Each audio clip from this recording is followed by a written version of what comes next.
Here's the problem. You gotta go, and there's no bathroom. Oh yeah, it's happened to all of us. This emergency mini toilet solves that problem, and it doesn't matter if you're even stuck in traffic. What's the number one best feature? Well, it has this magic powder that turns liquid into a solid gel in just a short amount of time, like 20 to 30 seconds. Here I am pouring an entire glass of water and then sealing it up. And in about 20 seconds or so, the fluid is gelling and it is not leaking out.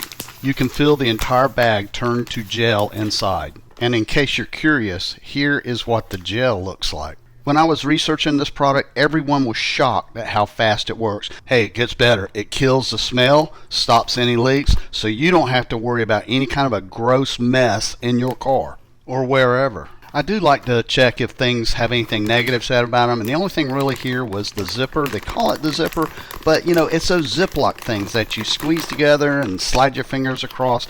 I don't really see any issue there. It worked fine for me.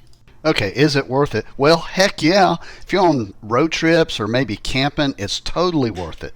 It turns to gel instantly. It saves you from a disaster, so I consider this a buy.